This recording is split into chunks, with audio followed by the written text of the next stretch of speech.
Hello दोस्तों, क्या आपने कभी सोचा है कि अगर हम समय की सीमाओं को तोड़ सके तो कैसा होगा। अतीत की गलियों में घूमना हो या फिर भविष्य की एक झलक पाना हो और उन रहस्यों को छूना जो आज तक अनसुलझे हैं। टाइम ट्रैवल एक ऐसी चीज है जिसने हम इंसानों को कई सदियों से एक्साइटेड रखा है। वैसे तो हम इंसान टेक्नोलॉजी में आज काफी आगे बढ़ चुके हैं, लेकिन टाइम ट्रैवल की इस जर्नी में हम आज भी हजारों साल पीछे हैं। इसे समझने के लिए हमारे पास आज भी वो टेक्नोलॉजी मौजूद नहीं है। लेकिन ऐसा क्यों क्यों हम टाइम ट्रैवल करने में आज भी असफल हैं? ऐसी क्या चीजें हैं जो हमें पास्ट फ्यूचर में जाने से रोक रही है? और आपके मन में ये सवाल भी जरूर आया होगा कि क्या हम कभी टाइम ट्रैवल कर भी पाएंगे या नहीं। इन सभी सवालों के जवाब आज आपको इस वीडियो में मिल जाएंगे। आज की इस वीडियो में मैं आपको टाइम ट्रैवल से जुड़ी हर जानकारी देने की कोशिश करूंगा, इसलिए इस वीडियो को लास्ट तक जरूर देखिए। मेरा नाम है आर्यन और आप देख रहे हैं इनसेन हिडन ट्रूथ्स। पहले नंबर पर आता है आइंस्टाइन की थ्योरी ऑफ रिलेटिविटी। साल 1905 में पब्लिश हुई स्पेशल रिलेटिविटी में आइंस्टाइन ने टाइम डायलेशन के कॉन्सेप्ट को इंट्रोड्यूस किया था। उनके मुताबिक अगर दो ऑब्जर्वर्स की वेलोसिटी में जरा सा भी डिफरेंस है तो उनकी टाइम परसीव करने की एबिलिटी बदल जाएगी।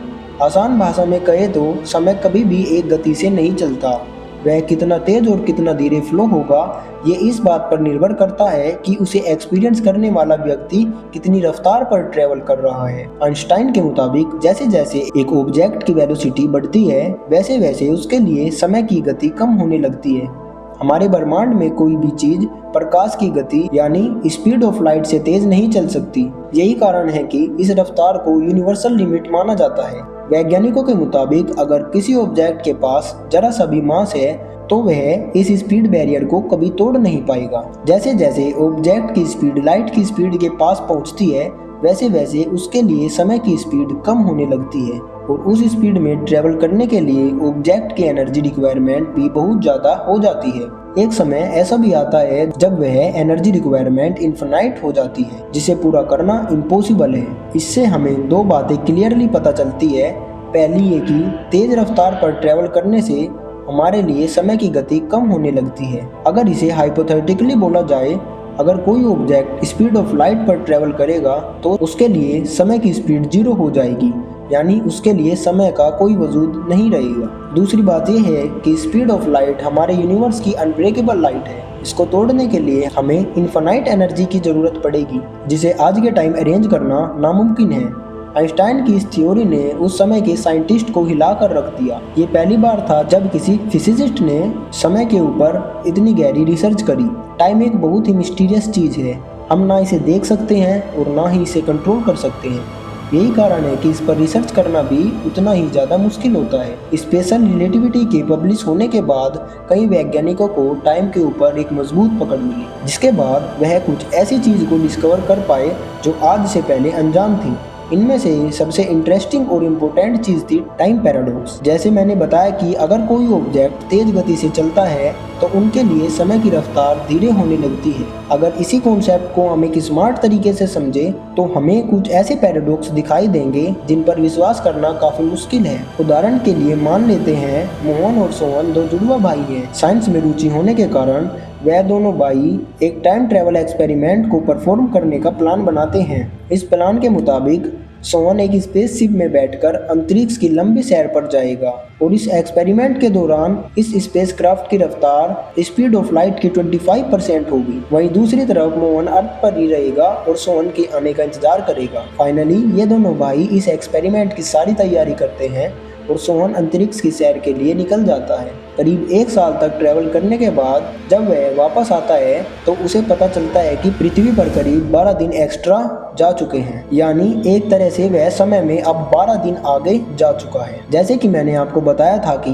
एक्सपेरिमेंट की शुरुआत में मोहन और सोहन की एज एकदम बराबर थी, लेकिन अब उनकी उम्र में 12 दिन का अंतर हो चुका है। इसी चीज को टाइम डायलेशन कहा जाता है और यही सिनेरियो ट्विन पैराडॉक्स का एक क्लासिकल एग्जाम्पल माना जाता है। अगर आपने ध्यान दिया हो तो इस पैराडॉक्स से हमें ये पता चलता है कि भविष्य में टाइम ट्रैवल करना थ्योरेटिकली पॉसिबल है। भले ही हम लाइट की रफ्तार से ट्रैवल ना कर पाए, लेकिन हम बाकी लोगों के कंपैरिजन में ज़्यादा स्पीड में ट्रैवल कर सकते हैं। हैरानी वाली बात है, जैसे आप जानते होंगे कि पृथ्वी के ऑर्बिट में एक विशाल स्पेस स्टेशन मौजूद है जिसे कई एस्ट्रोनॉट द्वारा ऑपरेट किया जाता है। इस स्पेस स्टेशन की स्पीड 28,000 किलोमीटर प्रति घंटा है, जो लाइट की स्पीड का 0.00026% है। कई एक्सपेरिमेंट में ये देखा जा चुका है कि आइस में करीब 6 महीने बिताने के बाद एस्ट्रोनॉट की एज अर्थ के लोगों के मुकाबले 0.5 सेकंड कम होती है। अगर भविष्य में हम किसी ऐसे स्पेसक्राफ्ट को बिल्ड कर पाते हैं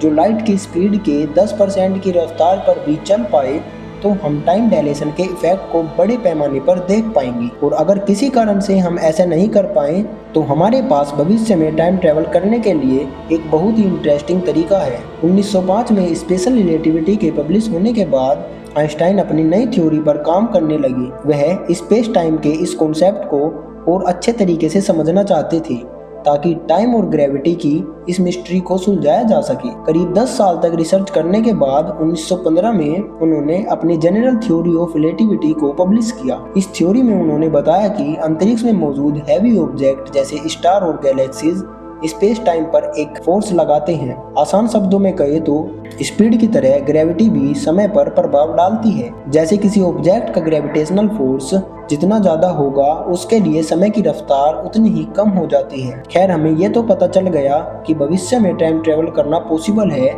लेकिन हम थ्योरी में तो टाइम ट्रेवल कर सकते हैं, लेकिन ऐसा स्पेसक्राफ्ट बनाना काफी मुश्किल है।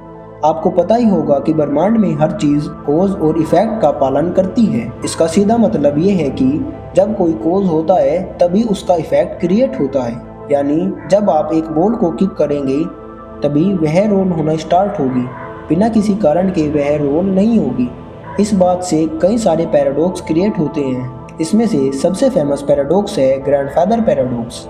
मान लेते हैं कि आप एक टाइम मशीन बनाकर पास्ट में जाते हैं और अपने दादा दादी को मिलने से रोक देते हैं और उनकी शादी नहीं हो पाती, जिसके कारण आपके पिता का जन्म नहीं होता। और अगर आपके पिता का जन्म ही नहीं होता तो सीधी सी बात है, आप भी मौजूद नहीं होते। और अगर आप पैदा ही नहीं हुए तो आप पास्ट में कैसे गए? इसी प्रॉब्लम को ग्रैंडफादर पैराडॉक्स कहा जाता है। टाइम ट्रैवल करना भले ही एक्साइटिंग और इंटरेस्टिंग हो, लेकिन इसकी वजह से कई सारी प्रॉब्लम क्रिएट होती है जिनका सॉल्यूशन आज भी हमारे पास नहीं है। और यही कारण है कि आज भी पास्ट में टाइम ट्रैवल करना इम्पॉसिबल है। क्या लगता है कि हम भविष्य में कभी टाइम ट्रैवल कर पाएंगे? कमेंट करके ज़रूर बताइए। आज की वीडियो में इतना ही, फिर मिलते हैं एक रोमांचक सफ़र पर।